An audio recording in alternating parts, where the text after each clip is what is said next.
Hello from the World Economic Forum in Geneva. My name's Adrian Monk. I'll be moderating this issue briefing on the global economic outlook. I'm joined here in the studio by the person who leads all of our work on the global economy, Sadia Zahidi. Welcome. And also by a cast of chief economists from Allianz, JD.com and UBS, as well as the European Bank for Reconstruction and Development. So we'll be hearing from all of them in just a moment. Welcome to everyone joining. If you've got a question on the global economic outlook, please use the Q&A function on Zoom and we can bring you up and put you on live to put your question to our panel. But before continuing, I want to hand over to Sadia Zahidi to introduce the global economic outlook. Sadia. Great, thank you very much, Adrian, and thank you to all of you who've joined us this afternoon, morning, or evening, wherever you are. Thank you also to the panel of chief economists for joining us to add more color to the overview of the outlook that I'll give.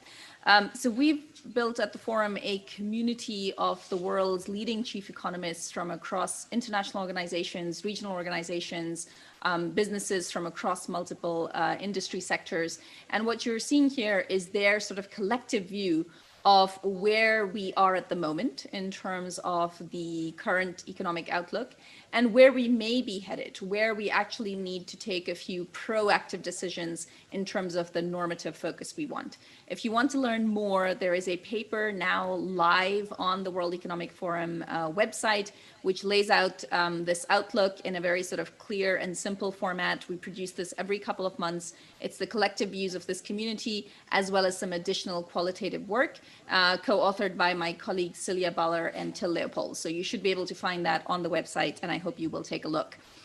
So this community of chief economists, there's one part of this where we try to understand what are your perceptions of where things may be headed.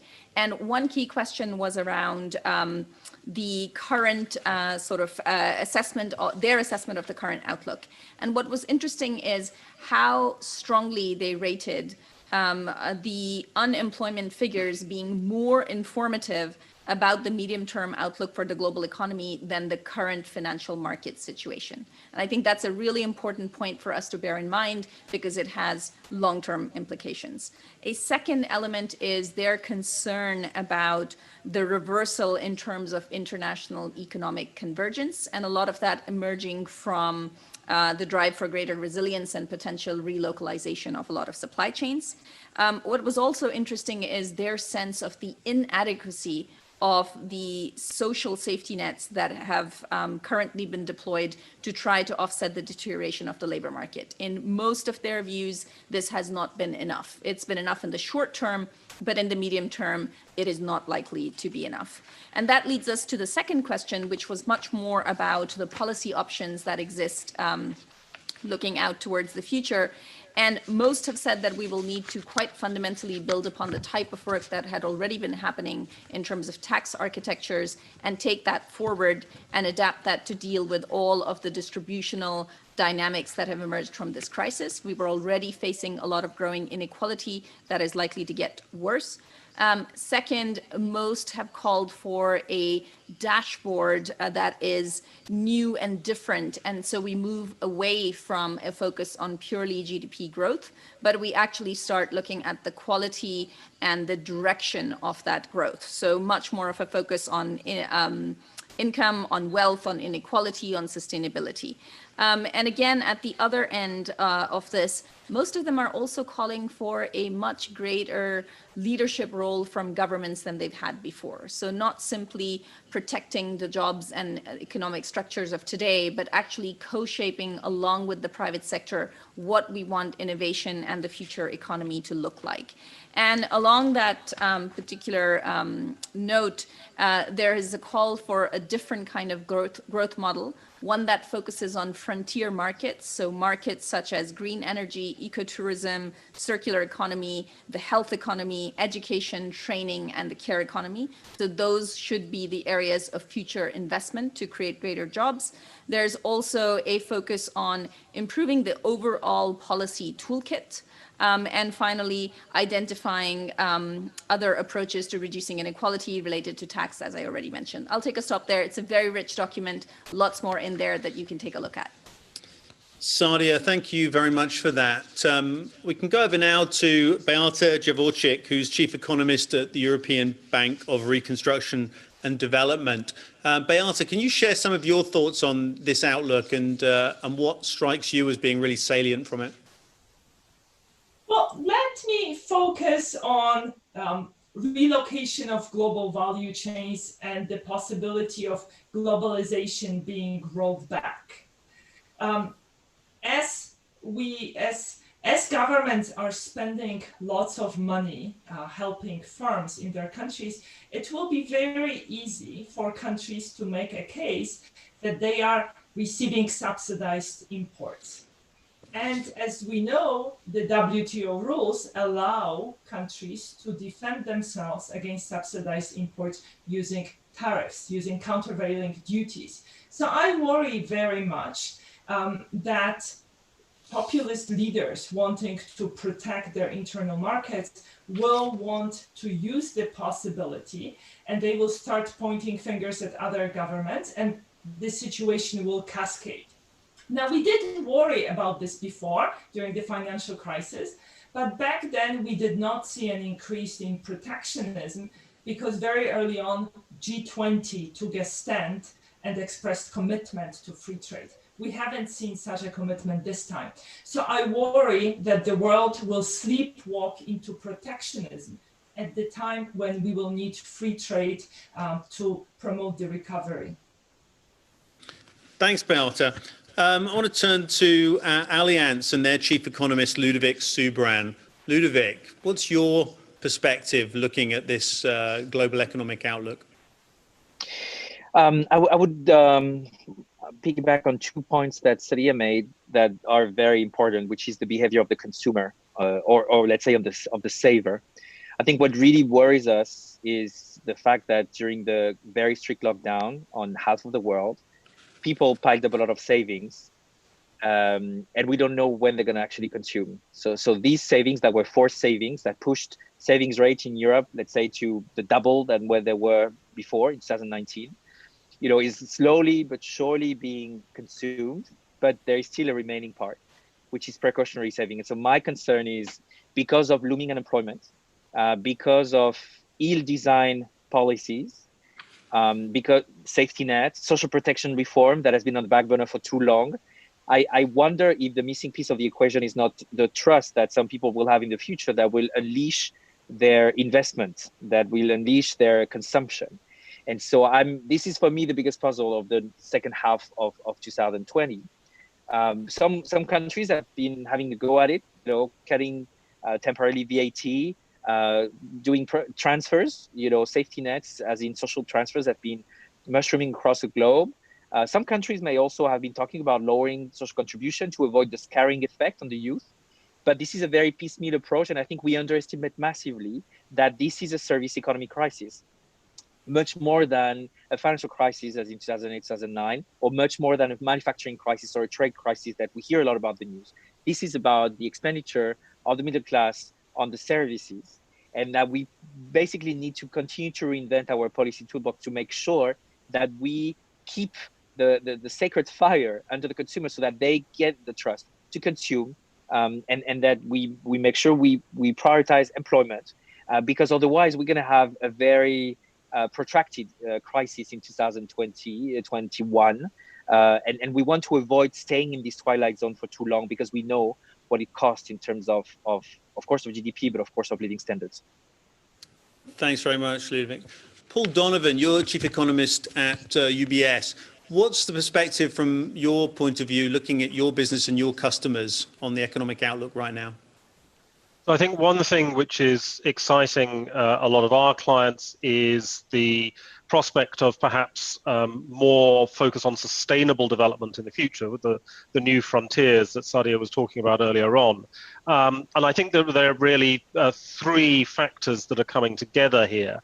So the first is, of course, that we're starting now to see not just fiscal transfer payments like the furlough schemes, but fiscal stimulus plans.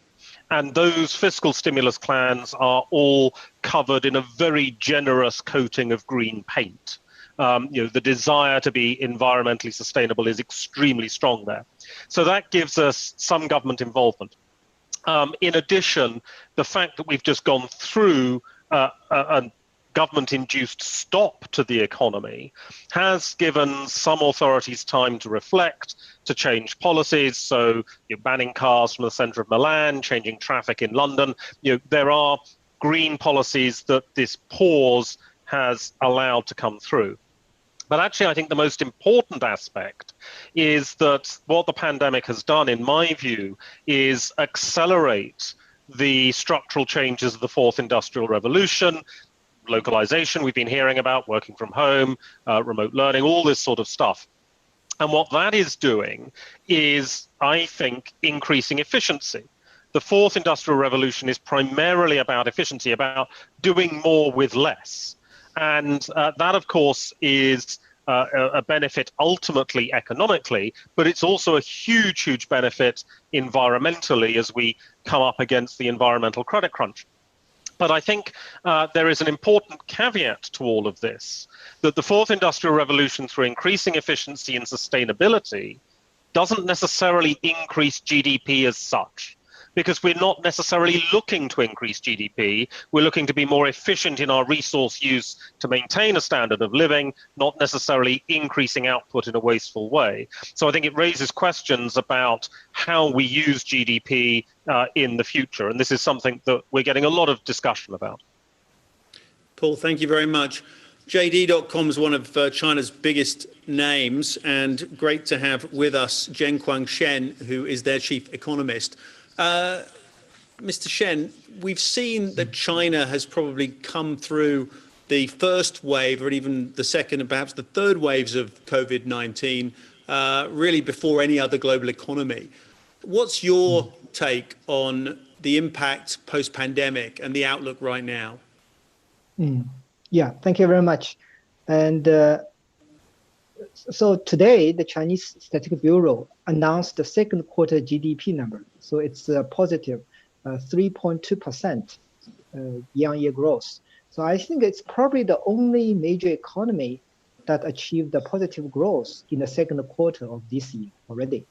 And so the outlook actually seemed to pointing to be even a better growth in the third quarter and the fourth quarter as well, because the most fiscal stimulus will kick in the third quarter. And we also see a surge in Chinese stock market. And it's just some adjustment today, but it has been very strong in the past few weeks. So it's an outlook seems to be, it's a pretty, good. Can I just ask, did those numbers surprise you when they came out today?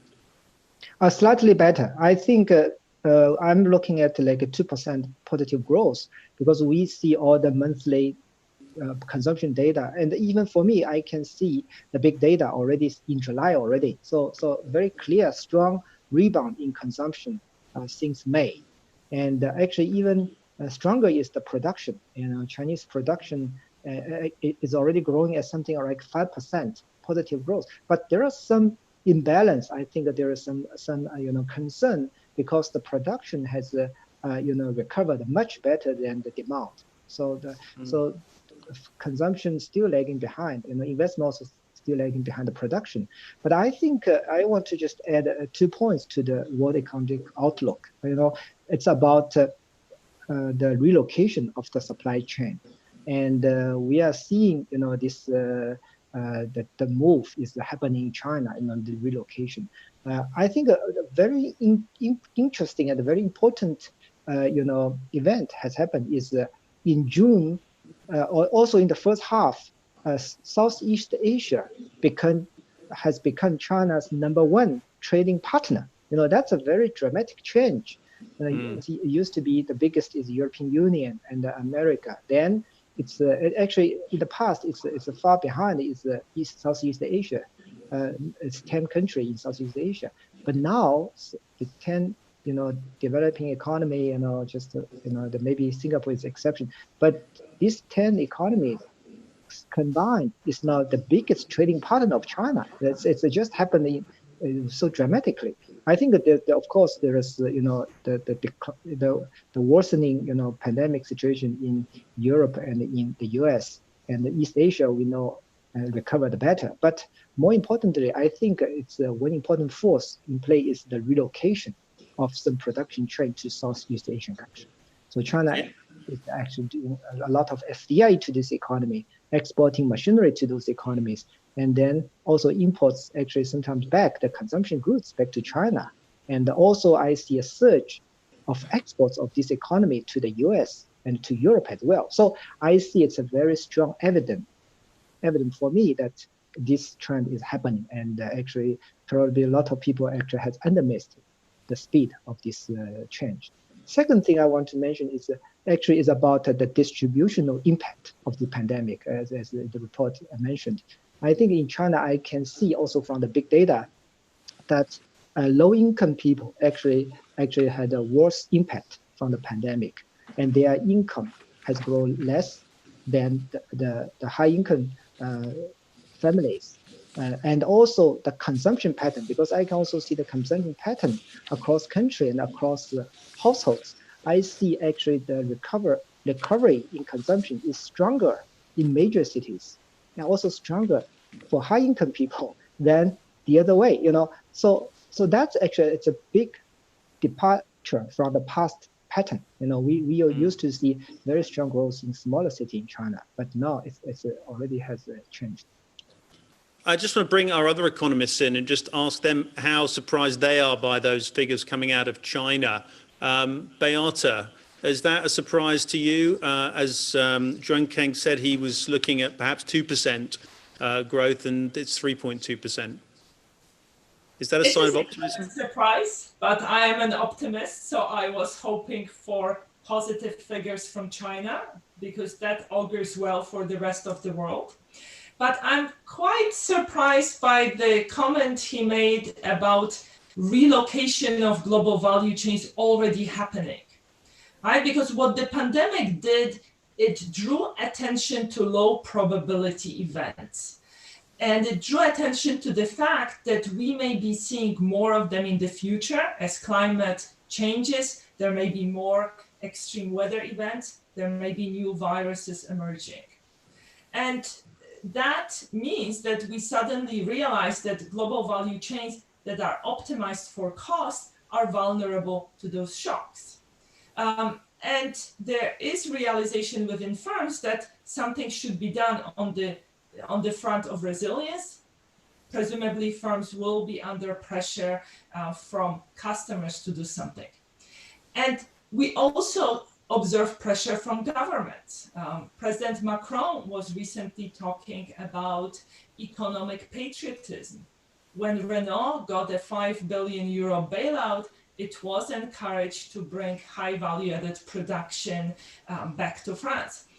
But against this trend, we've been hearing a lot of voices about how difficult it will be to achieve. If you are an automaker with 100 plus first-tier suppliers and several hundred second-tier suppliers, it's not trivial to have parallel supply chains. And also resilience comes at a cost. So I am actually amazed how quickly these things are happening. Paul, Ludo, can we get your perspectives on that? Was that a surprise to you both? Paul, was that a little surprising to see those figures come out? Not terribly surprising. I mean, we have always said that in the depths of a crisis, the instinct of the markets, the instinct of a lot of commentators is always to underestimate the resilience of human beings. People are very adaptable in the face of a crisis. And so we've always been saying that, yes, initially we are going to get an earlier bounce back and a stronger bounce back than the market was expecting. And I think that China is part of that process. But I think to draw parallels from China is a little bit tricky. Because one thing that we saw in China, it was alluded to earlier on, is the fact that a lot of people didn't have the forced savings that we have seen in Europe and the United States. Because in China, a lot of people saw their incomes fall during the lockdown process. Now, in Europe and the United States, the overwhelming majority of people, 85% plus, have not had a fall in income, but they have had a fall in spending, and that's given forced savings. So there's more potential, I think, for Europe and the US to have a consumer-led recovery. Perhaps China's production data is signaling some of that. The fact that China has production leading the way may be taken as a positive signal about global demand coming through. But I think overall, we should not be underestimating that in the face of adversity, people will adapt and they'll still find a way to spend money somehow. Thanks. Ludovic, one of the things that Jen Kwang did mention then was that production's back, but consumer demand is not back. Is that something that concerns you looking at that Chinese situation? It is exactly, I was happy to hear that we have a similar assessment of the Chinese economy. Actually, what is fascinating is that the Chinese recovery is mainly led by state-owned enterprises and by production. So we're going back in time. China's effort towards financial liberalization, policymakers of welcoming their stay, is becoming China's short-term future. Unfortunately, it's the case in most other economies where you see governments, policymakers being very present and tampering with the way we do business. But in China, it's particularly visible because Li Keqiang and President Xi Jinping had tried to make China less dependent on SOE-driven investment and exports. And now we see that, old habits die hard. And so I think this is a lesson for the world that because China was first in, first out, everybody has been learning from China at the record time, But, what is happening now is that China is hoarding, China is stocking. Because if there is a new confinement, companies that will have an edge are companies that have inventories. Companies that have an edge are companies that are going to be supported by their banks no matter what. And this is exactly what's going to happen with China. So I think China is preparing, unfortunately, for a more endemic situation. But just to mention one risk, we published a paper last week about what we call problematic loans that are basically a form of non-performing loans on the Chinese banking system. And we believe that COVID-19 related debt could amount as much as 8 trillion RMB of new debt on the balance sheet of banks that were already in a bit of a tricky situation. So this is a good number, but there are financial stability risks looming at the horizon. And there is indeed this unfortunate dependency on state-owned enterprises-driven recovery for investment and exports, which actually may be China's blessing should there be other confinements, because they would be ready to gain more market shares in an already quite turbulent trade recession, because trade is collapsing in 2020 by almost as 20% in value terms. Yeah. Thanks for that. And Sadia, just turning to you, we've heard some really interesting things about the fourth industrial revolution being accelerated by this pandemic. We've seen China perhaps coming back stronger than anticipated. What's your assessment on some of these trends? Do you think there's signs of encouragement out there, things that we should be looking for as perhaps warning signs? Yeah. I think from a lot of the work we've been doing, not just within this space and with this community, but also the broader set of work across our New Economy and Society Center, it is very clear that for a number of advanced economies, given the size of the stimulus and their remaining capacity to act, there are ways out of this. There is a new focus that can be found on sort of the green economy. There's a focus that can be found on sort of, largely speaking, the social economy, some of the areas of frontier markets that I laid out earlier. In countries such as China, with the massive domestic market and with the huge sort of production capacity, again, you're seeing a lot of those positive signs. I think what the outlook also pointed to, though, is a deep concern for other developing economies and smaller emerging markets and what the situation for them may look like, because they may essentially have to start thinking about a different growth model. They may not be able to rely on the manufacturing based growth model that other parts of the world have used to expand their economies and to improve living standards for their citizens. They will have to look for something different. And I think what you're pointing to about the fourth industrial revolution, absolutely, that was already pre this crisis seen as a way of helping with the economic leapfrogging in many parts of the world, developing parts of the world, emerging parts of the world. But that is going to require a very different policy focus and a completely different rethink of how those economies grow in the future. And I think that's where some of the most interesting questions will lie, and one of the focus areas of the next outlook. Thanks, Sadia. Well, I want to bring in some questions now, and I think we can go to Angela Howe at CNA.com. Angela, can you come up with your question, please?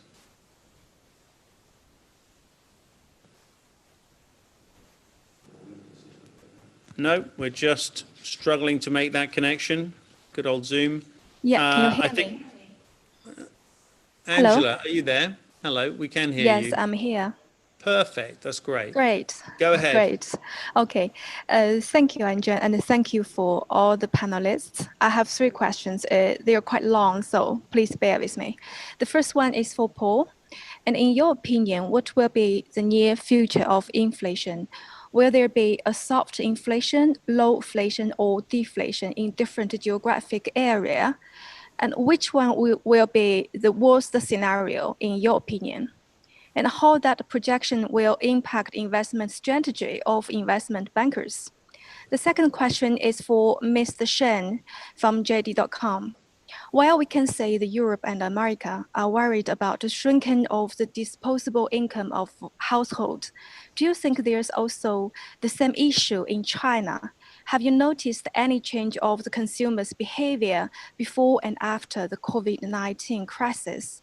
Are JD also adjusting to match with the new situation? So the last question is for Sadia.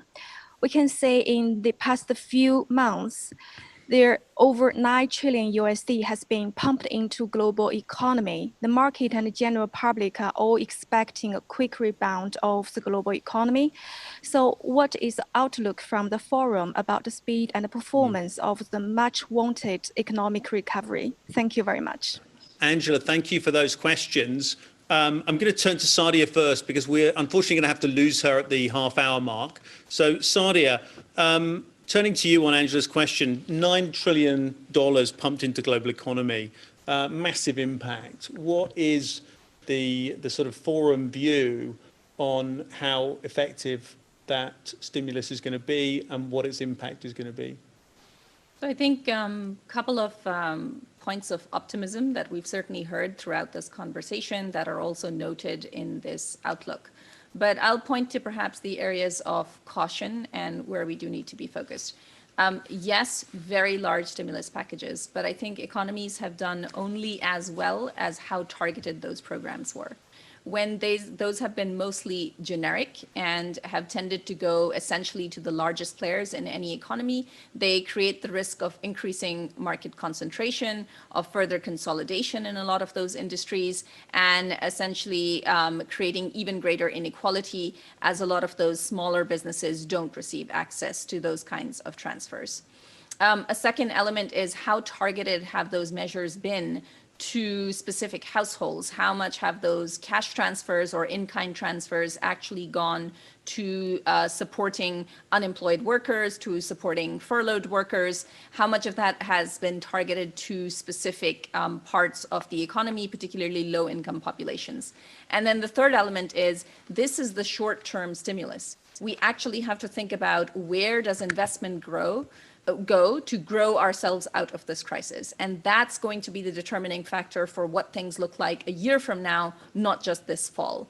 And that's going to have to be focused in areas where we get the sustainable and inclusive outcomes that we're looking for, where we get the kind of reset that we're looking for, and at the same time ensure that we build the kind of structures that are resilient and can deal with any future shocks. And that's, a whole other report that we could quite easily write and talk about.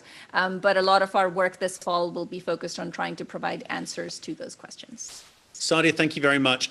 I'm going to turn with Angela's questions next to Paul at UBS. And Paul, Angela was asking about the near future of inflation, a soft inflation, lowflation, which is a terrible word, deflation, how that might affect different geographic areas, and what your kind of worst case scenarios might be.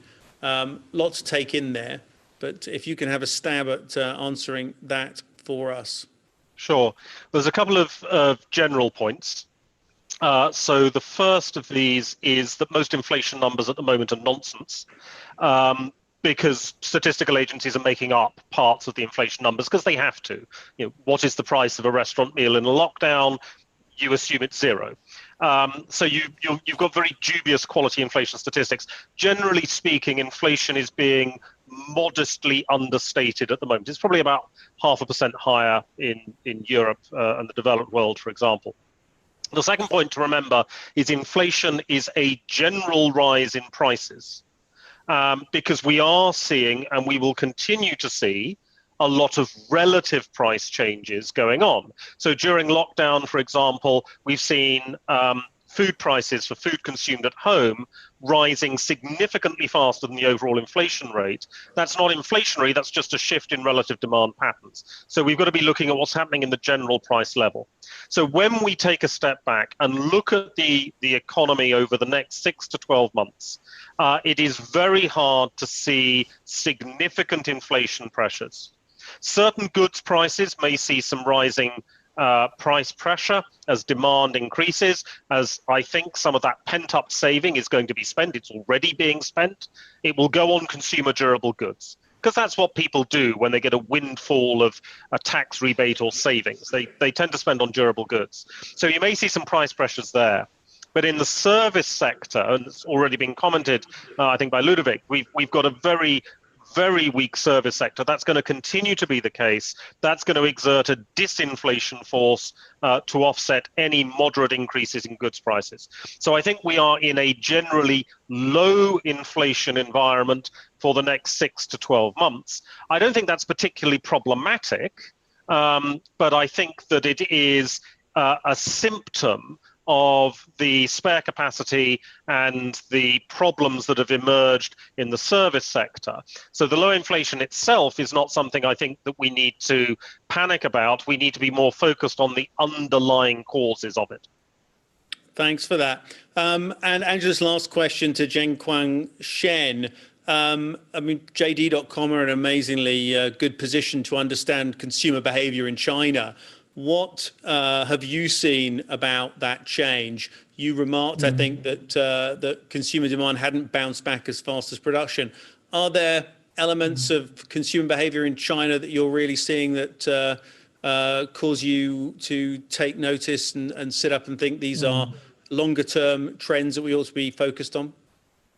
I think the online shopping actually get a boost from this pandemic because the people are buying online, and we can deliver very excellent service, like within 12 hours after order, they can get goods at doorsteps. So I think much more people now are using online shopping.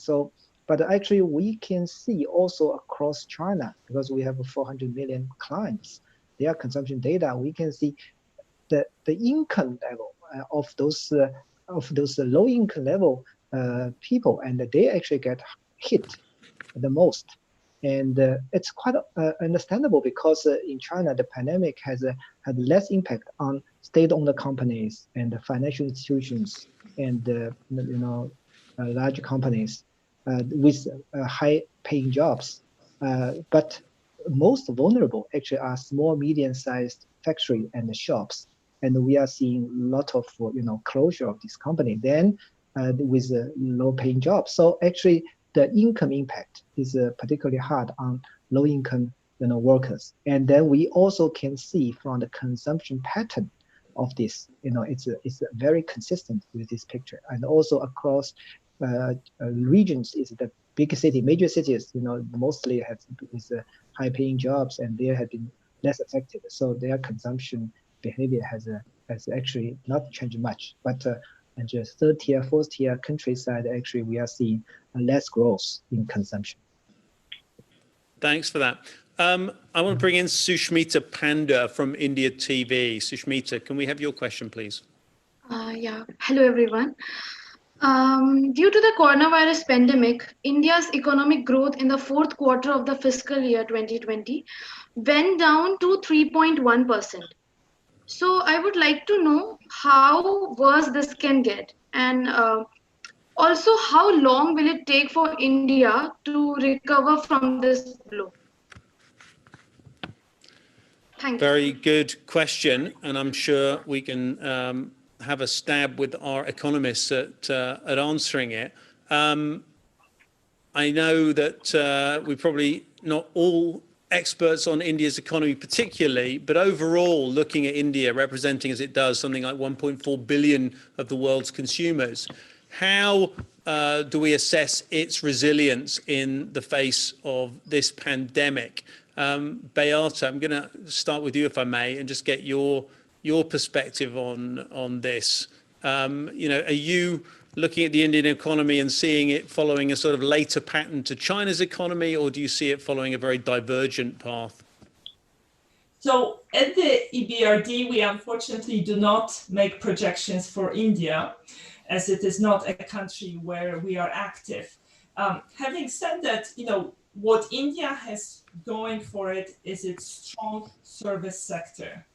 I mean, during the pandemic, many more firms have been relying on their IT systems. They have realized perhaps deficiencies in their IT systems. So I think there is need for additional investment in IT services, in software. And I think that augurs well for India.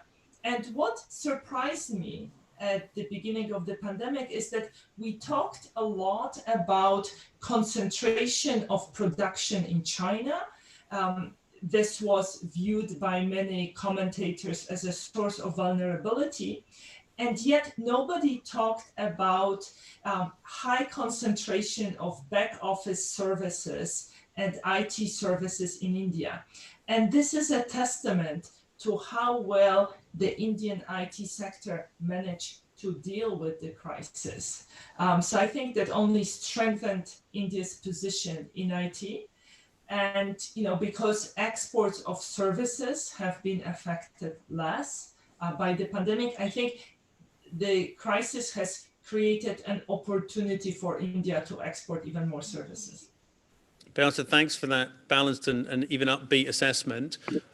Ludovic, can I just turn to you? And do you share that even-handed look at prospects for India, or are you more attracted to Sushmita's rather more pessimistic question of how much worse can things get? Well, unfortunately, India has an issue with getting the pandemic under control. And so the high frequency indicators are not pointing in the right direction, be it on, electricity consumption, workplace mobility. So all of the, now casting indicators point to a very low or slow recovery for India. We have a forecast of minus 3.1 for the fiscal year 2020-2021 for India for the recession. And we have a rebound by 7%. But to Sushmita's question, fortunately, India won't go back to pre-crisis level before 2022. And the question is, or at least the issue for India is because of these epidemic downside risks, but also because of the twin deficits, so the current account and the fiscal deficit. The question is how to avoid depreciation of the rupee. for me, that's the big issue. Is the Bank of India is trying to do whatever it takes to get a bit more stimulus into the economy. On the fiscal side, there's been some announcement, but it's really undersized compared to what other countries may be doing. And remember that in Germany, we're talking about 10% of GDP for stimulus.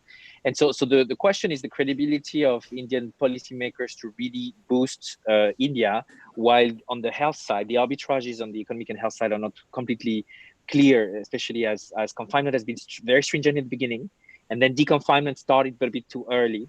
And I think this is going to be a difficult 18 months for India, just like Brazil, Israel, South Africa, some of these borderline emerging advanced economies which have a service economy that is quite important. So consumption does matter a lot, but where unfortunately it's harder to get the right health policies in place to avoid the epidemic to getting to unprecedented levels. And managing the R0, the reproduction factor, effectively is today on India's mind. And the question is indeed whether India is ready to take some policy actions like partial unemployment schemes or direct transfer to households, so broadening the safety net, whether India is ready to lower interest rates further with the idea that it may actually lead to a slippage of the rupee, to make sure that the economy is sustained in this very difficult time, or whether India is rather orthodox and indeed will take a more severe blow with the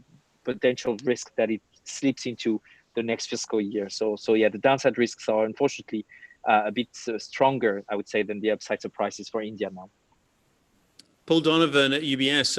UBS is a global footprint. Are you equally bearish on India's prospects coming out of the pandemic? So I think the positive that India has got in the near term, of course, is that agriculture remains an extremely important part of the economy.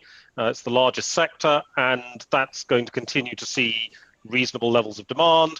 So the agricultural side provides, as it were, a certain foundation to the Indian economy. Now, it's still a very inefficient sector. There's lots of structural problems, but at least that gives you some support. I think what concerns me about the development of India after the pandemic, or as we emerge from the pandemic, is the fact that you still hear a lot of policymakers saying, oh, well, we're going to be the next China. Well, no one's going to be the next China, because as we've heard, that model isn't working anymore. We're moving into a different way of doing business, and I'm not sure whether that realization has become firmly entrenched in India, that they need to start thinking about how to adapt the structures of the economy, the priorities of the economy over the medium term in a world with more localization perhaps than we've been seeing hitherto. So that's what worries me coming out of this, that as we accelerate the structural changes that were going to be taking place over the next decade anyway, whether India has fully embraced that structural break in the economy. Thanks for that.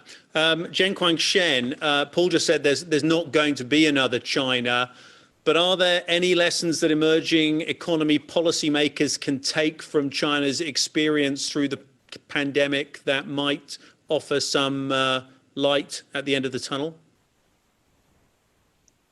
I think of course, Chinese government has been acting very, forcefully, to stem the pandemic, and actually the result is actually pretty amazing. It's just a quarter. China can already, already change the situation. So there's actually zero, new patients. But I think the good thing about the lesson policy from China is the government actually is insisting in opening up and encouraging more FDI into China, to welcome foreign companies to enter China. For example, just liberalized the financial markets. And so that's, we see actually amazingly first half year, China still have a positive FDI inflow, also from America as well. That's I think is a very good, maybe it's example, that still opening up, encouraging more foreign business into the country despite the pandemic. Jianquang Shen, thanks for that. We've just lost your video. We can still hear you loud and clear, but it'd be great also to be able to see you coming back. Sure. Going to turn to Rob from Deutsche Welle. Rob, can we get your question, please? Hi, yeah, this is Rob Watts from Deutsche Welle TV in Berlin. I'd like to get the panel's view on the approaches of the EU and the European Central Bank. We've just heard the ECB is leaving its stimulus program unchanged. The EU leaders are about to discuss their €750 billion recovery plan. So are they on the right course to steer Europe through this crisis? And I'd like to hear the thoughts of any of the panel on that, but perhaps it's best answered by maybe Beata, Paul and Ludovic. Thanks for that, Rob. Beata, thanks for making a magnificent stab at answering a question on India. This is on home turf for you, really. Are the European Central Bank and others doing enough? Are they doing, and are you impressed with the actions they're taking so far? Well, it's not EBRD's place to assess the actions of the ECB, but let me tell you that we are very much impressed with the European Union's commitment to climate change mitigation. If you go back to the ancient times of January 2020, you may remember that headlines were dominated by climate issues, by fighting climate change. And those messages, those headlines have completely disappeared during the pandemic. And only now we are coming back to the issue. And if I go back in my memory to Davos meetings, you may have walked out of the meetings thinking every firm has subscribed to green transition. But when you look at the EBRD data we've collected from almost 20,000 companies in emerging markets, you see that in many emerging markets, firms have next to no awareness of the need for climate change mitigation. For instance, we ask firms, have you engaged in energy saving investments? And if not, why not? And almost 2/3 of firms said it's just not a priority. But what we also see is that firms that have experienced financial losses due to adverse weather events are much more aware of need for action. And I think this pandemic offers us a great opportunity to educate the public and to educate firms in emerging markets on the need to do something on the climate change front. And I think that's where the European Union is taking the lead, including, ECB's action on that front. Beata, thanks for that. That was, I think that was a very impartial, ringing endorsement. Just kidding. Paul, can I just turn to you? Are you impressed by the measures European institutions have taken in the face of this pandemic? Well, of course, it's always dangerous to ask a British person to opine on Europe these days. I think the European Central Bank has done what it can, what it should. It's provided adequate liquidity. It's ensured orderly financial markets. That's what a central bank is supposed to do. But this is fundamentally a crisis which I think requires a fiscal response. Governments have taken away income from people. Governments have deliberately sought to lower GDP through the lockdown process for the best of reasons. It's down to governments to repair that damage through fiscal policy. This isn't a credit situation or a liquidity situation per se. And of course, what we're seeing with Europe, I think, is sort of a cup half full. So the good news is that we do have a commitment to a common fiscal response with the European Recovery Fund. Now they're going to argue about it on Friday and Saturday, no doubt, and we'll get a decision at 5 minutes past midnight by sleep-deprived politicians, as we always do. But I think that we will get eventually a commitment to a common fiscal program, and that's vital for Europe's stability over the medium term. The problem, of course, is that the scale is still relatively limited, and that there is a great deal of dependence on the national government still leading in terms of fiscal policy. But I think we're moving in the right direction. I would like to have seen more commitment on the fiscal side than I think we're going to get, but I recognize that that's probably unrealistic at this stage of Europe's political development, and the ECB has done what it's supposed to do, as I think have most central banks around the world. Thanks for that. And turning to another European, Ludovic, are you thinking that the European institutions have stepped up and played their part well? Yeah, I think we don't understand, but this is a major leap through. I mean, this is what's happening is Europe finally playing in the Bundesliga. The central bank believes in the exorbitant privilege of the euro. We're doing things like the Fed, and the euro is only 20 years old. And we had a Hamiltonian moment with this leap through. So I disagree with Paul. The 750 billion is peanuts. Okay, it's 0.4% of GDP maybe, but it adds to whatever the governments have been doing on the local side. 10% of GDP for Germany, 10%. This is unheard of. So European institutions started on the wrong foot. I remember vividly Ursula von der Leyen welcoming, a lot of guests while doctors in Italy were fighting the pandemic. But eventually we woke up. We woke up because the French and the German have been leading the way, and now we have a bit of a consensus building moment with the so-called Frugal Four. But go figure, when you look at the Frugal Four, they need a strong, market in Europe, the Netherlands especially, to be able to avoid a double dip in the recession. So yeah, I think we underestimate massively that this is a historical moment, even though it is small. The fact that we want to avoid at any cost a repeat of the Greek crisis is something that is major for Europe. The problem, or at least the issue, not to sound too naive or optimistic, is we're going to have to sustain efforts for years to come. This is the easy part, to take the insurance policy and say, we're going to do whatever it takes, come the ECB, we're going to do whatever it takes, come the government. That's the easy part. The issue is, and to answer to Rob's question, what is building up on the horizon for the ECB is to handle the 300 billion of NPLs that are going to be on the balance sheet of banks. What is building up for Europe is to handle the trust versus rules factor when it comes to disbursing the 750 billion. When it comes to Europe, it's going to be about how do you finance the increasing budget of the European Commission to be able to transfer money to some of these countries. What about the digital tax, the carbon tax adjustment? So what is interesting is that this is a major moment, but the legwork, the nitty-gritty is still to come.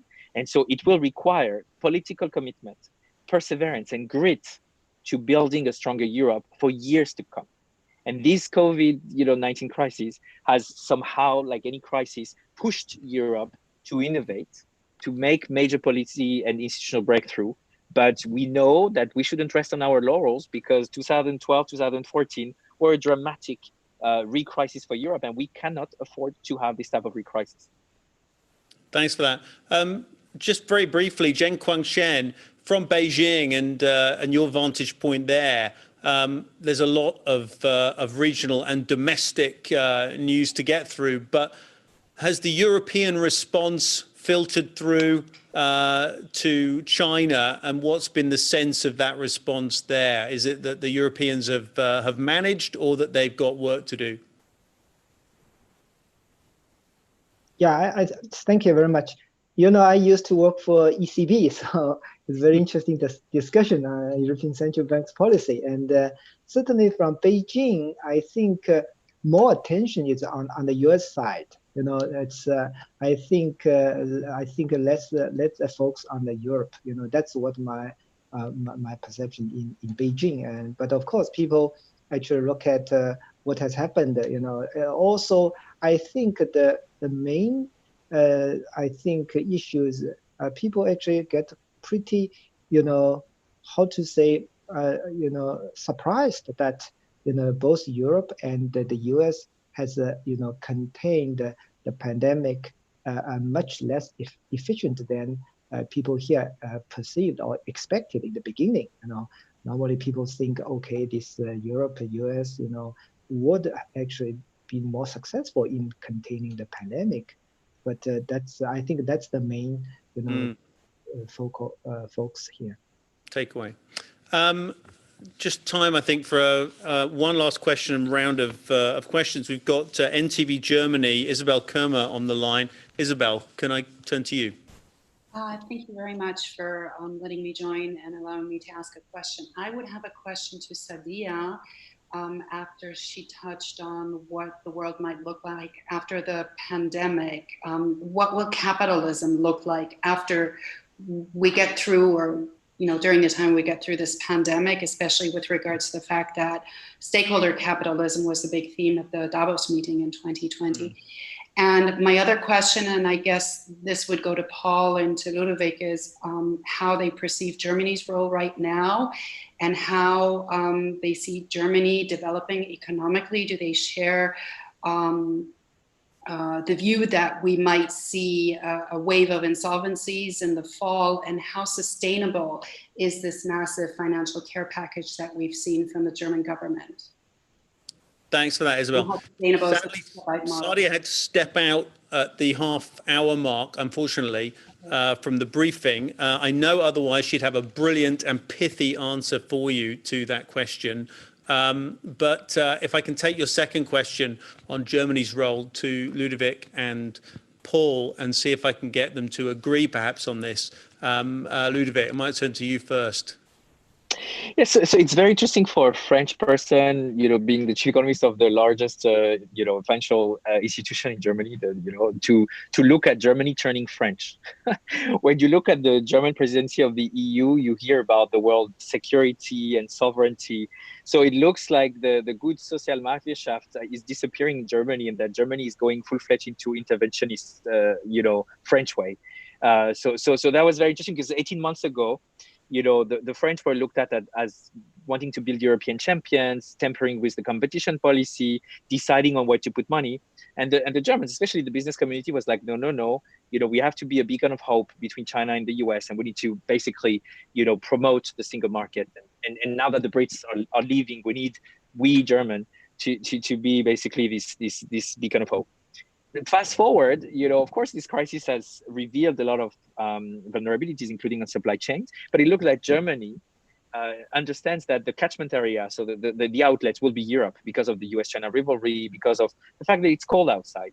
And so as a result, it's very interesting to see that Germany is taking a very strong leadership role in the French-German proposition for the next generation EU, in even the media struggle between the Constitutional Court and the ECB, so Germany is building up a very strong leadership role out of this crisis, including on building capitalism, because of the need to build something that is greener, fairer. Then it may not be perfect on the actual policy. When you look at the Konjunktur packet, so the Keynesian stimulus of 4% of GDP, Germany could have conditioned and targeted some of the support more towards companies that are more virtuous. But to some extent, they're impulsing something, which is, textbook recession requires textbook stimulus. And we are in this together, and we need to repair and secure supply chain within Europe, which I think is, meaning that Germany is taking a role that is bigger than its own borders in taking Europe out of this crisis. And we will certainly see more from Germany in this new trade-off between mercantilism and sovereignty. And we certainly need to expect more from Germany when it comes to building back leaner. Germany still is a very complex economy. There is need still for simplification, for more fairness, for social protection reform. So Germany still can build, its way in rebuilding Europe, build a brand which is very strong. And I really believe that the German policymakers are very strong to do that right now. And again, remember, 18 months ago, everybody was saying that Merkel was done, and look at how she became a stronghold of this recovery with a very strong cabinet. And just looking at the results, Germany has managed to curb the epidemic much better than any of the other European countries. So yeah, there is still a big part of history to write for Germany in the next 18 months. Yeah. Thanks, Ludovic. We're down to our last 2 minutes of today's briefing. Paul, I'm just going to very quickly ask you, do you share Ludovic's unbridled enthusiasm for Germany's role? I share some of it. So I think in the near term, absolutely, the fiscal stimulus, great. Support for the economy, fantastic. The labour market scheme, okay. So yeah, that's fine. What worries me, I think, is Germany faces more obstacles than many other countries coming out of this situation. So only about a third of Germans can work from home at all, compared to almost half of people in the UK. Why? Because an economist can self-evidently work from home. Quite difficult to make a BMW in your front garden. So you've got a structural challenge coming through there. We've got the process of localization coming through. Germany is a leading exporter. Now, in terms of exports of capital equipment and machinery, that may not be such a problem. Exports of other stuff, that's potentially a bigger challenge to come through. So I think in the near term, Germany is doing a great deal, and here I would share Ludovic's enthusiasm, possibly tempered by a little British skepticism. But yes, absolutely in the near term we're okay, but I do worry about the additional challenges that this crisis is throwing up for the way that the German economy has been structured. Paul, thank you. Thanks everyone for joining. Particular thanks to our 4 chief economists, to Beata Javorcik from the European Bank for Reconstruction and Development, to Ludovic Subrand from Allianz, Paul Donovan from UBS, and to Zhenquang Shen from JD.com. Huge thanks for your insights and contributions. Thanks everyone for your questions. From all of us in Geneva, whatever time of day it is with you, have a good rest of it. Thank you. Bye-bye.